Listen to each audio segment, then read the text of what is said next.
55 रोज से लापता मासूम कन्हैया बस जिंदा मिल जाए, यही दुआ। रांची ओरमांझी के सिलदरी गांव के शंकर घाट मोहल्ले में एक छोटा सा घर है। मिट्टी की दीवारें, टीन की छत और बाहर बंधी एक पुरानी साइकिल। इसी घर से 22 नवंबर 2025 को 12 साल का कन्हैया कुमार खलने निकला था। तब किसी ने नहीं सोचा था कि यह निकलना पूरे परिवार की जिंदगी बदल देगा। आज करीब 2 महीने बीत चुके हैं।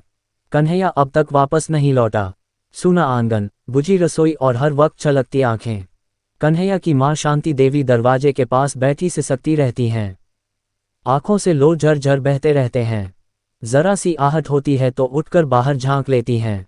उन्हें अब भी लगता है कि शायद बेटा लौट आया हो।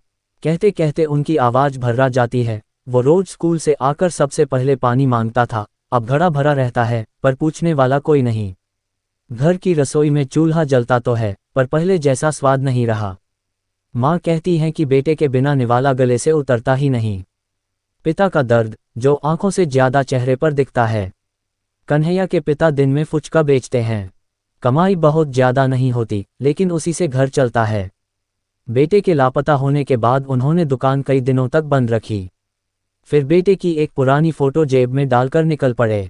नामकुम, टाटा सिल्वे, रजरप्पा, रामगढ़, हजारीबाग, देवघर, जहां भी किसी ने कहा कि वहां ऐसा बच्चा देखा गया है, वे पहुंच गए। वे धीमी आवाज में कहते हैं, कभी लगता है वो किसी बस स्टैंड पर होगा, कभी मंदिर में।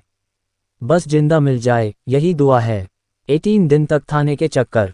शांति देवी कलपते हुए बताती हैं कि बेटे के गायब होने के बाद वह रोज थाने गईं। वह कहती हैं, कभी कहा गया कल आना, कभी कहा गया साहब नहीं है। 18 दिन बाद जाकर एफआईआर लिखी गई। पुलिस ने सीसीटीवी देखने और जांच की बात कही, लेकिन परिवार को अब तक कोई जवाब नहीं मिला। मां की आखिरी उम्मीद। शांति देवी को याद है कि हाल ही में पुलिस ने 2 बच्चों अंश और अंशिका को ढूंढ निकाला था। उसी उम्मीद को सीने से लगाए वह रोज भगवान से प्रार्थना करती हैं, मेरा बेटा कहीं भी हो, बस सही सलामत मिल जाए। मैं कुछ नहीं मांगती, बस मेरा बच्चा लौटा दो। गांव भी परेशान, सवालों में घिरा प्रशासन। गांव के लोग भी रोज पूछते हैं, कुछ पता चला? लेकिन जवाब हर दिन वही होता है, नहीं। लोगों का कहना है कि बच्चों के लापता होने के मामले बढ़ रहे हैं, लेकिन कार्रवाई धीमी है। नेताओं और संगठनों का सहारा। अब कुछ सामाजिक संगठन परिवार के साथ खड़े हुए हैं। पुलिस अधिकारियों ने भी तलाश जारी रखने का भरोसा दिया है। बताया गया है कि 17 जनवरी को भाजपा प्रदेश अध्यक्ष आदित्य प्रसाद साहू भी परिवार से मिलने आएंगे। इंतजार जो खत्म नहीं होता। शाम ढलते ही शांति देवी फिर दरवाजे पर बैठ जाती हैं।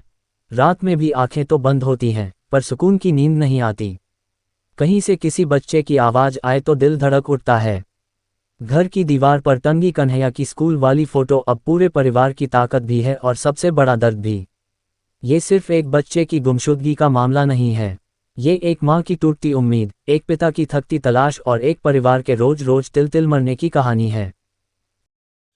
और भी ऐसी तरह तरह की न्यूज़ को देखने के लिए हमारे चैनल को लाइक करें, सब्सक्राइब करें और बेल आइकन जरूर क्लिक करें, इससे हमारे आने वाली न्यूज़ की नोटिफिकेशन आप लोगों को सबसे पहले मिले।